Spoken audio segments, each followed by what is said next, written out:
Buenas noches, estimado docente. A continuación voy a hacer entrega de la actividad número 4, análisis y planeación de la capacidad. ¿Qué es un cuello de botella y qué lo genera? ¿Qué es? Es el punto crítico diferencial del posible bloqueo o colapso entre varias operaciones básicamente de fabricación, donde la cadencia y velocidad son inferiores al resto de las operaciones precedentes. Un cuello de botella es un fenómeno en donde el rendimiento o capacidad de un sistema completo o severamente limitado por un componente o un pequeño grupo de componentes o recursos. Este componente es generalmente limitado por, por, o por un punto de cuello de botella que lo genera. La falta de velocidad que la actividad identifica tiene relación con el proceso. Asimismo, la falta de planeación estimula los cuellos de botella al no identificar antes de iniciar una actividad si se cuentan con todos los recursos disponibles que permitan a la actividad fluir sin paradas. Otro factor que lo genera es la distribución de planta y recursos físicos que se tiene. ¿En qué consiste la teoría de restricciones? Y de ejemplos de las restricciones. Básicamente se basa en toda la organización que es creada para lograr una meta. Si la organización tiene como meta ganar dinero, debería estar consciente de que los logros obtenidos han estado determinados por las restricciones que actúan sobre la organización. Entonces, la empresa debería enfocarse en un proceso de mejora continua, para lo cual la teoría de las restricciones propone 5 pasos para enfocar estos esfuerzos de mejora. En primer lugar, identificar las restricciones del sistema, que es identificar cuál es esa restricción que está generando esos cuellos de botella. Segundo, explotar las restricciones del sistema, que es decidir cómo explotar la restricción. Tercero, subordinar todo a la restricción anterior, o sea, subordinar todo lo demás a la decisión que se haya tomado y parar todo y enfocarse prácticamente en ese paso. Cuarto, elevar las restricciones de sistemas. Que en este paso pues se tiene que identificar plenamente qué es lo que está generando ese tercer paso. Y como último, si se eliminó una restricción, pues lo que hay que hacer es volver al paso número 1. Pasemos entonces a lo que es el ejemplo que nos solicita. Se desea satisfacer las necesidades de un cliente, para lo cual partimos de una suposición de que cada día una empresa tiene 10 requerimientos que atender y dicha empresa está dividida en varias áreas. Las áreas son una planta 1, una planta 2, una planta 3 y un centro de distribución. Se desea, como punto inicial, pues queremos saber cómo satisfacer las necesidades de un cliente. Entonces, en la planta número 1, para empezar, pues suponemos que la planta 1 cuenta con capacidad de suministrar 8 unidades a planta 2 y deja 2 en inventario.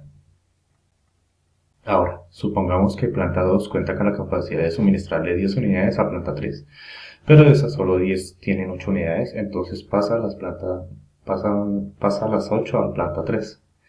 La tercera planta, ahora supongamos que la planta 3 cuenta con la capacidad de suministrarle 5 unidades a distribución y deja en inventario 3 unidades.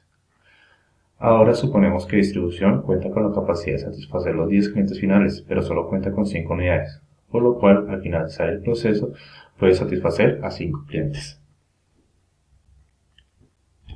Entonces, miramos en un diagrama en el que se puede explicar pues, el ejemplo anterior, que la planta 1 tenía 8 unidades y quedaron 2 y así sucesivamente. Esto genera una utilidad unitaria pues, de 10.000 pesos y una utilidad total de 33.500 con 33 empleados.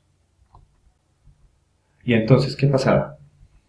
Pues que cada día la empresa sufrirá una pérdida de 5 clientes debido a la restricción del proceso. Identifiquemos dónde está esa restricción, ¿vale? La restricción está en las áreas de planta 1, que cuenta con la capacidad de suministrar 8 unidades, y de planta 3 con la capacidad de suministrar 5 unidades. Una vez identificamos las áreas de restricción, pues sabremos dónde dar ese empuje. ¿Cómo podemos solucionar el problema? Supongamos que cada unidad suministrada equivale a un trabajador, por lo que se podría afirmar que la empresa cuenta con 33 empleados. analizando el costo-beneficio que nos generaría contratar más personal, sería el siguiente. Solo se requiere contratar 7 personas, que eso genera un costo, pues para duplicar las ganancias de la empresa, lo que generaría un beneficio. Entonces, contratar más sería una solución, ya que con 7 trabajadores más se suplen las necesidades de otros 5 clientes, lo equivalente al doble de ganancias actuales. Entonces, miremoslo en un cuadro, ¿listo? Entonces, todos los empleados, aumentando la capacidad de empleados, entonces tendríamos los días, los cuales cada planta contaría con las unidades que puede tener, y en distribución también contaría con las mismas cantidades pues para distribuir a los clientes, con una utilidad de 10.000 pesos y la utilidad total de 80.000. Si lo comparamos con el ejercicio, con el ejercicio inicial, vemos una diferencia de 33.500. ¿Eso qué quiere decir? Que ese cuello de botella lo podemos eliminar, y pues contratando pues más personal pues generaríamos mayores utilidades. ¿Qué son las holguras y por qué se genera? La holgura es la cantidad de tiempo que puede demorar una actividad sin afectar la fecha de terminación de un determinado proceso, actividad o proyecto. Es decir, es el margen de tiempo disponible entre los tiempos más prontos posibles de alcanzar su suceso final, excluyendo el tiempo de la actividad. Pues de acuerdo a esta información, es vital que todo empresario, gerente, líder, tomador de decisiones o director de proyectos plantee una holgura para dicho objetivo. Esto no solamente en el factor tiempo de las actividades, sino también en el recurso humano y financiero. O sea, hablamos de costos, teniendo en cuenta que la ejecución del objetivo establecido convía a realizar, pueden presentar pues, dificultades o complicaciones imprevistas. ¿Qué lo genera? Las actividades que presentan retraso por diferentes variables, ya que provoca paradas de planta o cuellos de botella.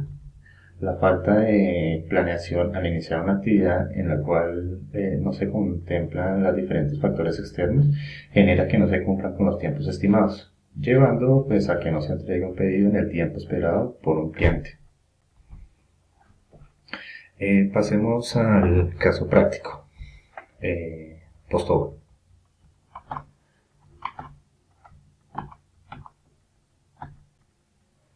Entonces, nos dan 3 escenarios, en el cual pues en el primero nos indican que la empresa Postobón tiene huertos de producción de frutas en 4 lugares diferentes del país. Semanalmente transportan a sus fábricas las frutas para el procesamiento de conservación de jugos HIT. Los costos de transporte por kilo de fruta dependen en forma directa con la distancia que existe entre las huertas y las fábricas. Cada huerta tiene una capacidad máxima de producción en kilos semanalmente y envía a las fábricas la materia prima. Nos dan unos datos con unos valores finales y unos valores originales y unos valores finales. Entonces, ¿qué pasamos a hacer? Identificar pues cada una de las huertas, posteriormente identificar cuáles son las fábricas. ¿Listo? Entonces aquí pues por lo menos en un ejemplo, Pitalito Cali, entonces nos dice que en estas Pitalito Cali son 10 unidades, a Pitalito Neiva son 3 unidades, Pitalito Medellín 4 unidades,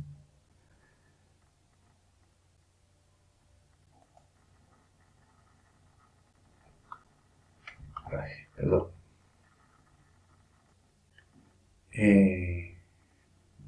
El resto de estos datos pues nos los ofreció el ejercicio. Entonces, ¿qué tenemos que hacer? En primer lugar, pues hallar pues, la matriz de variable en la cual vamos a hablar de los costos, en la cual vamos a hallar el límite de la oferta y posteriormente hallar el límite de la demanda. ¿Cómo hacemos eso? Entonces hallamos Pitalito Cali, que nos dice que, mirando aquí el cálculo, que son 0. Y así con cada una de las huertas hasta las fábricas. ¿Listo? Entonces, ¿qué hacemos? Sumamos cada uno de los kilos que se transportaron pues, de cada huerta a cada bodega, a cada fábrica. con cada una de ellas. Igual después cuando vayamos a hallar el límite de la demanda, pues es igual a esa sumatoria. Entonces, si comparamos la oferta versus el límite de la oferta, observamos de que la ceja, cuando despachó a Cali, Neiva y Medellín, hay una diferencia de minoridades. Mientras que si vemos el comparativo de la demanda versus el límite de la demanda, no encontramos diferencias en los kilos transportados. Posterior a eso, vamos a hallar la matriz de función de objetivos, que son los costos por unidades. Entonces, para hallar eso, lo que hacemos es multiplicar el valor inicial que nos dieron por la cantidad de kilos despachados. Eso lo hacemos con cada una de las bodegas, al igual que cada una de las fábricas, al igual que cada una de las huertas. Finalmente, vamos a hallar ese costo mínimo de envío, que en este caso viene siendo pues la sumatoria de todos los datos que nos arrojó las unidades iniciales por el peso que estos habían transportado, dándonos como datos los 66.500. El ejercicio nos pide que determinemos las cantidades óptimas de envío de las huertas a las fábricas. Las cantidades óptimas de envío a las huertas de cada planta de producto partiendo de 1 kilo y sus costos son: la huerta de Pitalito despacha a Neiva 500 kilos y a Medellín 4.000 kilos, para un total de 4.000 kilos despachados. La huerta de Ceja envía de Cali a Cali 1.500 kilos y a Neiva 2.500 kilos, para un total de 4.000 kilos. La huerta de Fredonia solo despacha a la fábrica de Cali 4.500 kilos y la huerta Río Negro solo realiza un despacho a la fábrica de Cali de 3.000 kilos. Interpreten el informe de respuestas. La huerta de Pitalito abastece únicamente las plantas de Neiva y Medellín, como podemos observar acá. La huerta de Ceja abastece únicamente las plantas de Cali y Neiva, ya que su capacidad de producción no es suficiente para abastecer a Medellín. La capacidad de producción de las huertas de Fredonia y Río Negro alcanzan únicamente para abastecer la planta de Cali, ya que se identifica que este es la más productora de jugos. Determina el costo mínimo de envío de las huertas a las fábricas. El costo mínimo de envío por planta es de 66.500, que fue el valor que hallamos acá, que era el costo mínimo de envío. El segundo escenario nos habla de la asignación óptima que se ve modificada por ciertas condiciones. Entonces aquí lo que varía es de que nos aparece una nueva bodega, una cuarta planta, que es la planta ficticia. Igual hacemos el mismo ejercicio del primer escenario, en el cual pues identificamos en el cuadro cuál es el valor final. Lo relacionamos en este punto, hacemos el mismo trámite y el mismo trámite no, sino sacamos los mismos cálculos, pero adicionando la ficticia. En este caso, el comparativo pues con la oferta versus el límite de la oferta, pues vemos que no presentó ninguna variación, como en el caso anterior. Igual, el comparativo de la demanda versus el límite de la demanda, pues tampoco presentó ninguna variación. Igual hacemos lo mismo que en el anterior caso, para calcular los kilos versus la cantidad de los datos iniciales para que nos dé el valor del costo. Al final, la sumatoria de todo esto nos da que valió 83.500. En el tercer escenario, nos habla de que los camiones tienen una capacidad máxima de 3.000 kilos por envía. Nos pide que solucionemos e interpretemos los resultados del ejercicio tomando como referente los escenarios del primero y segundo. Entonces, en el escenario número 1 tuvimos unos costos de 66.500, En el escenario 2 tuvimos unos costos de 83.500, con lo cual